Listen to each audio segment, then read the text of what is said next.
Welcome to the podcast. Darnelle Radford reporting from Edinburgh Festival Fringe. It's 2026. This is a new podcast in series where I decide how much I want to talk about one topic for a bunch of episodes. And so this edition is Edinburgh edition. And I have not been back to Edinburgh since 2019. And really excited to be here now. The weather is showing up for us and the venues are still warm. So we're happy to be here, and it wouldn't be Fringe if I didn't have a chat with Chris Davis.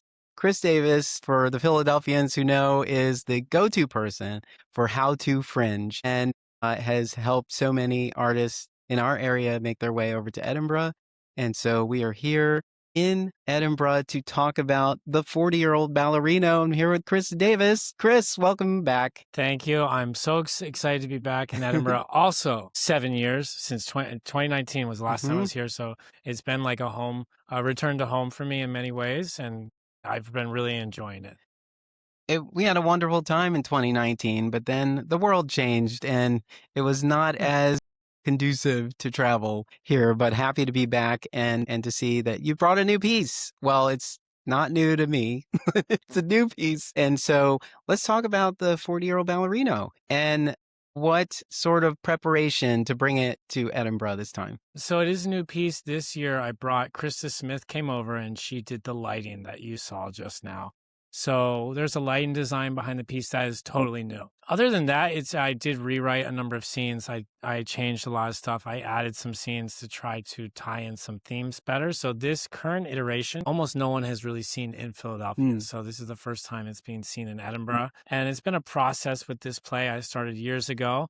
Play is very autobiographical, has a lot of real stuff. So I've updated it with real things that happened in my life. And it's been a journey. I think the play is a lot about healing and finding yourself. And so by doing the play, it also gives me that I am also finding myself and healing through performing the play in a way. And I think that's been really wonderful for me. And before I continue, I want to introduce Eva. This is Eva. Eva and I met in 2014 when I was performing Drunk Lion, and we became good friends. And we stayed friends all the way for 2014, 2019. And this is the first day I've seen her since 2019. So awesome. What I mean, I talk about returning home is like seeing friends, people you really care about and people you really love, and seeing them again and coming back. And then she flyered for me today. She went out there and it was just like old times where I was getting her to do stuff for free again.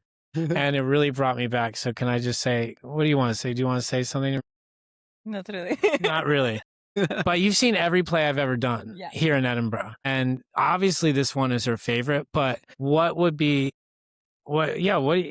the whole journey. So what do you think about seeing all these solo shows and like seeing this work and watching me whine about stuff for like 7 straight, watch me complain for over a decade now? I mean, there's definitely been like a progression in his shows for having like more personal stuff. I'm glad. I mean, I just found out today during the show that you're in therapy, so I'm glad he's in therapy. Although I'm concerned that there'll be less material for his shows. But I use the therapist in it, so it's like, so actually, it's good. It's refreshing. And every good show has a therapist in it. Yeah. So yeah, definitely lots of growth. The first show I've ever saw has a special place in my heart, Drunk Lion. And that's what got me into Chris's sphere and his world, and how he got me to do free things for him, like flyering for him, or he slept in my sofa for a month. It was a very comfortable sofa, and it was because I had rented a box room. For you Americans, a box room means it's a closet. I didn't know that, and so when I went to this flat, I paid £500. I was in a closet. There was no windows. It was dark, and it was the cat's favorite closet, so the cat would just scratch at the door, and I thought I was suffocating when I was lying there, sleeping there. So then I was like, Eva, please let me stay on your couch. And then another year, I did actually stay on your couch the whole year, which saved me so much money. As you know, accommodation here is incredible. And that was awesome just to be, that made it so much easier to be here. That was 2016. Supporting the arts. That's what I want everyone to know. Way to support the arts. This also goes to show you that there are so many ways you can support the arts. It's not just opening your wallet. Sometimes you opening your couch or your bed to an artist can provide anything. It keeps us off the streets. Absolutely. So there's a couple of things I've noticed so far about Fringe productions, at the end, there is always a clear explanation about the amount of work it takes to bring this work to Edinburgh. It's very expensive to be here, but also your work is sort of proven before it comes here. It has to really reach an audience. You have to be able to see it to figure out what sort of changes you need to make. And also you have to kind of not necessarily normalize it, but sort of make it more universal as you are international. And so as thinking about the changes that have been made in the 40-year-old Ballerino, what part of those changes were part of that process? You mean like with script? Yeah, in terms of like, because you've done this in the States and you already know that it reaches an audience, but were some of the changes that are made now reflective of this international audience? I mean, I'll be honest, like when I bring the show, it's like, this is who I am. This is my show. I'm from Philadelphia. And so I don't change a lot of references. I just feel like, this is my story. And this is what life is like and so I personally think that, and I've tried changing references in the past, but I think overall people just want to know the truth, like where you come from, and they can mostly understand even those differences. Even when I said a septic key card goes boop, well, here when you get on a bus, what do? Put a card and it goes boop. Like we all use cards. Like it's not, even though they don't know what SEPT is, Southeastern. I don't even know what SEPT stands for. Southeast Eastern It's called a Pennsylvania bus. Transportation Authority. And no one knows that, but also you know what a card is, and it goes boop. And so I just mean like there is some loss in translation, maybe to a degree, but in my opinion, authenticity and just sticking to what you have is overall a really good idea with shows. I think, they know you're not from here. I don't have a Scottish accent. They know I'm American, and I think that's what makes it exciting to see art from other places. So, and I do think you can bring developed shows here, but I will say you can bring shows that you're just trying out. There's a place for everything here, especially in Free Fringe. You can do brand new stuff, take big risks. Sometimes people have shows that are not even really shows, and they're just trying stuff. And like, I've had that experience here too. And if you go in with that attitude, it's fine. Like I'm here to experiment. I'm here to try stuff. You're allowed to. It's still a festival full of different things. Like not everything has to be perfect here, even though it can feel that way at times because the competition is so fierce. And I think that's what intimidates the people the most. Trying to get an audience to your show is very difficult in Edinburgh because there's so many options and people have option overload here. There's too many shows, there's too many decisions, and sometimes they just actually can't handle it. So that is the part I think that scares people the most, because you come all this way here and you're like, oh my God, do I want to perform for 2 drunk Scottish people in a room? No. Yeah. But are you doing that? Yes, you are doing that right now. And that's your audience. That can be really hard. And I've had that experience here. You remember all the drunk people that came to Drunk Lion? I think it was fun. We had that first year, there was so many hecklers and people screaming at me all the time. And show. So that's the attitude you get here, because you get and here the other cool thing is you're performing for different cultures, so they don't all react the way Americans do. So British people don't laugh at the same things. Greek people, you don't laugh at anything, right? No, I'm just joking. But right, I have to be funnier. But humor is different, and so it's good. You get received differently, and I love that part. But it can be hard because as an American, we really want people with big smiles on their faces and big laughs, and we want to know we're loved. And when we're not feeling that, we have a crisis of faith. And I think it's good to go through that here and know, hey, people watch things differently, and it's not a universal way of watching a show. And so that's another thing that people go through is just the different audiences. It's not just Scottish, British, it's all of Europe comes here. So I can remember one woman in Drunk Lion, she was Hungarian, and she sat in the front row, and I thought the entire show, this woman hates me. She's going to kill me. She never smiled or laughed, and she just was neutral. Show finishes. She came up, she had bought a t-shirt, loved the show, had a big smile. And I was like, where was this person during the show? But that's how she watched art. She didn't watch it in the same way that I expect her to, because I expect, in a way, everyone to act like an American. And it's good to get through that here. And it's this, after 7 years, because I've been with Americans for a while, I'm enjoying the challenge of international audiences again, because it's so different, and it makes you really test yourself and have to trust yourself and be like, am I going to get through this? Yeah. I always think about that, especially because Philadelphia, if the listeners aren't sure of this or aware, we have amazing talent in Philadelphia. you can throw a stone not too far and get a talented person. But what's interesting about that is that we celebrate our community, we celebrate our artists, and I always wonder if they're going to be as loved when they leave our area as they are, when they're at home. And it's always so interesting. This is a great test. But there's also, when I talk to go back to the 4-year-old Ballerino, you talk about addiction and how ballet was sort of a replacement. And I think about that as well. I didn't really have an addiction I was replacing, but theater is Well, I think you're addicted to making podcasts. Maybe, but theater is like it's like a pacifier for me. It does feel like, what is my life without theater? And I know that there's so much more to that. I'm married now, and so I definitely think about what else we can do that's not particularly theater, but I do think about that, and I wonder if others think about like our love for the arts. Is it more of sometimes it translates as an obsession, but isn't an addiction? And is one addiction better than the other? Love that. I will say, and it reminds me of Drunk Lion because you know the speech, right? So there's a speech in Drunk Lion, and it's using the phrase "a whole is a whole," but it takes that phrase and kind of turns on its head, and it's about really feeling your spirit. And so, for example, like theater for you fills some part of you, right? We call it a hole or whatever, a gap, whatever. In the play in the Ballerino, I talk a little bit about that. Of ballet fills it quells my existential dread. It makes me stop thinking. It makes me realize we're all going to die one day, like in the sense that you need to just make the most of things. But when I talk about that whole, I think that's what you're talking about. And for me, when I was drinking a lot, I'd look forward to it at night. That's what I was excited about. And it would fill that thing I needed. And now it is ballet because like once I take the class, I am like, oh, I feel satisfied. And at one point I was truly addicted to ballet in a way that I was like, wow, I need to slow down. It's actually, I can injure myself. I could actually hurt myself. But this idea of filling yourself with art is like what Edinburgh is all about. And I mean, I feel like, we both have seen so many shows here, and I always walk away every year with like shows that I take with me, and they fill that part to me, and the stuff you see here is so special it's special because it's so hard. Yeah. It's special because there's so much competition. It's special because international audiences. It's special because there's literally no other festival like this in the world. There's nothing close. And so the stuff you get to experience here, whether it's bad or good or whatever, it's always stays with you. I've already had that happen this year. And it's a reminder, like I like performing here a lot, but I love also seeing all the shows. Yeah. And I do think Philly artists, but I think all artists do well.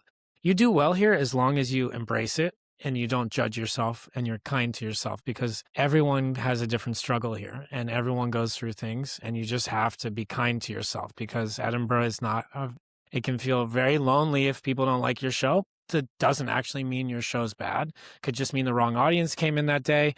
Could just mean they were having a bad day. Could mean there's a solar eclipse tomorrow where no one's going to be watching shows for 2 hours. These are things you can't control. And so, it's a really great test for all that. And yeah, I'm thankful to be here and find that. Do you have any opinions on that? No. So your show is 1 hour, and many of the shows are about 1 hour, but there's so much more around that 1 hour. And so can you talk a little bit about promoting your show for this 1 hour? Okay, yeah. So Eva and we met on the Royal Mile, and what was I doing? And I was doing a really good job, right? Here we go. That's what he always does. Ballet rom-com, 2 for 1, $2.45 today. And then I say it, and they take the flyer, and I was like, oh, it's about when I turned 40 and I got addicted to ballet. And they're like, and I was like, yeah, and it's funny. And I talk about change and changing, making big changes in your life later. And if I get them to stop and talk to me, usually I can then make a connection, and then there's a good chance they will come to the show. Do you have what's your flyering technique? Technique is this: you gotta change it up depending on what they look like. And the biggest advice is that don't bother the locals, because I'm a local. Yeah. And I know how angry they get. If they seem like they don't want to take a flyer, don't try. Yeah. Because you just get raids from them, and you don't need that energy. There's plenty of happy people, plenty of people on holidays. It's focus on them. Yeah. Don't bother the locals. Don't bother locals. I started flying today at 11 a.m. The show is at 2:45. I met you at the Royal Mile. We kept flying. We walked down here. We kept flying. I think I probably flyed for a total of 2.5 hours a day, about that, especially in the beginning when it's hard to get people to the shows. And it works. I mean, that's why I do it.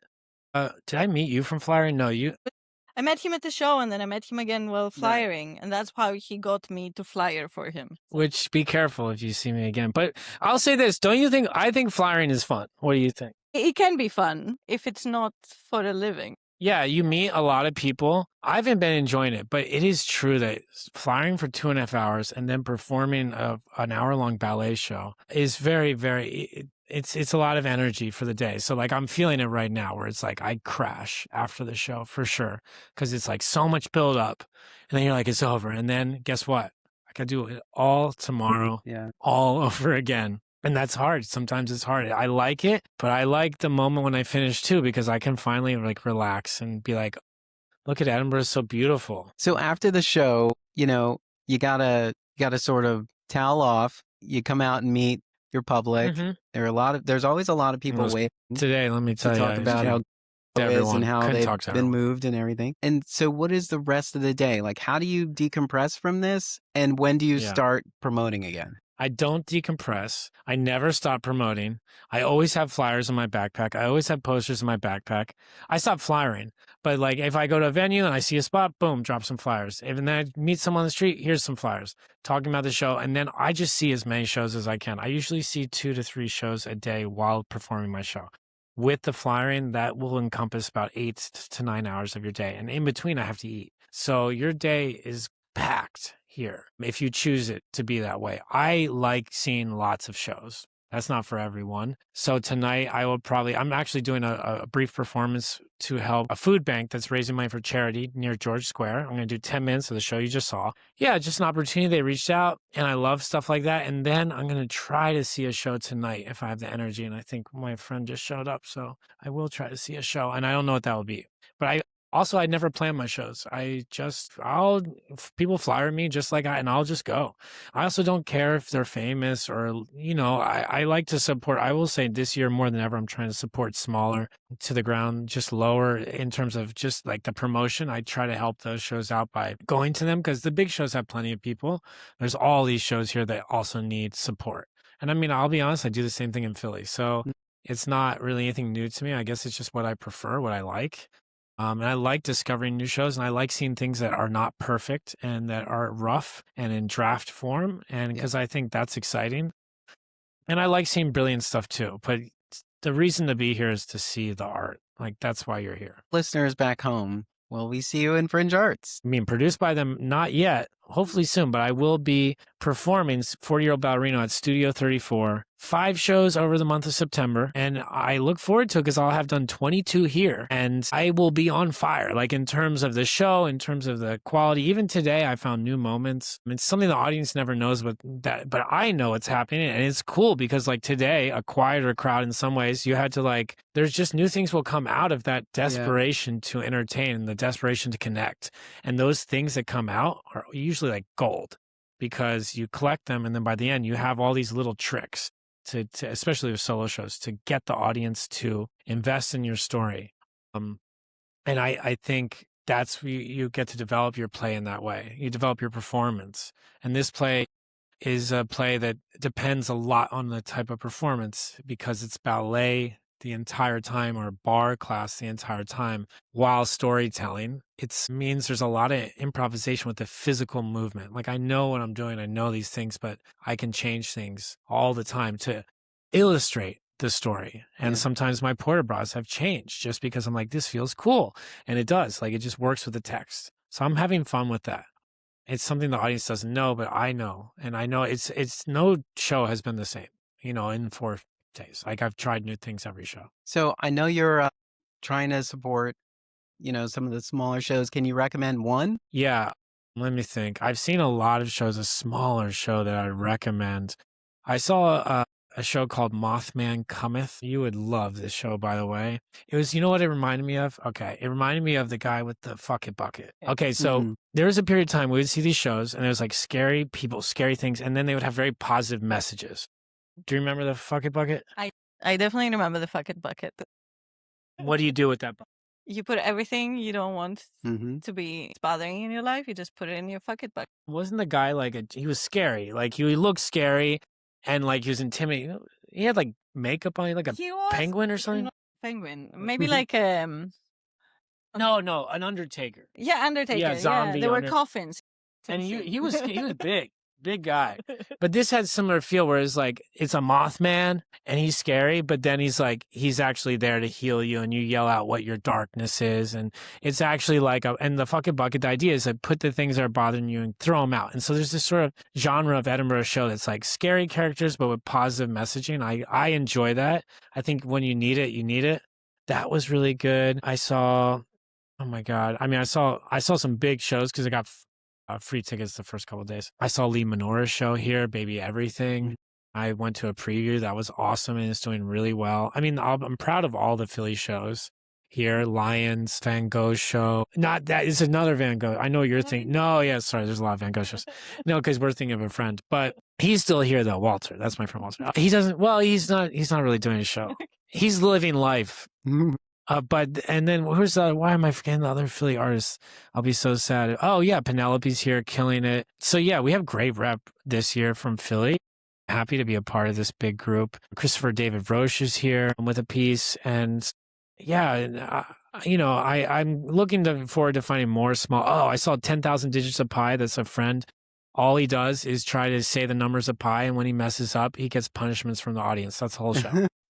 I loved it. You would love it too because it was relaxing. It was like not a show. It was an experience. And that's what you think. You get all the different types of stuff here. And like you can just, and you see a lot.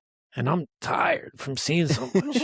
And everything's so green. Yeah. I can't see. It's beautiful out. I'm not looking forward to any rainy days. Oh my God. No, and we haven't had really any. I saw when you came in, you had this new blue slicker. Baby blue. Yeah, that's my baby. I was like, should I get one? Nah, Oh, no, you're good. I have it just in case because when you get the rain all day here, that's a different vibe. I kind of like it too, I'll be honest. Yeah, because it makes you earn it. You putting your flyer out there, it's getting wet. It's like, waterproof shoes. That's good. Yeah. Now I don't care. Before, when my feet were wet, I would just be so uncomfortable. But now, knowing I have a little bit of protection on my feet, I feel like I can brave anything else. All right. It's Chris Davis, the 40-year-old ballerino, new and improved. Yes. Thank you, Darnelle. Thank you, Eva. It's a pleasure. I'm glad 7 years for us both. And now we're back here doing it again. So thank you for chatting. And if you're here or you're on your way, 'cause some of you are coming later, be sure to check out the 40-year-old ballerino at venue 245. 245 every That's day. right. All right. So stay tuned for more of our in-series coverage, Edinburgh edition. And we're signing off for now.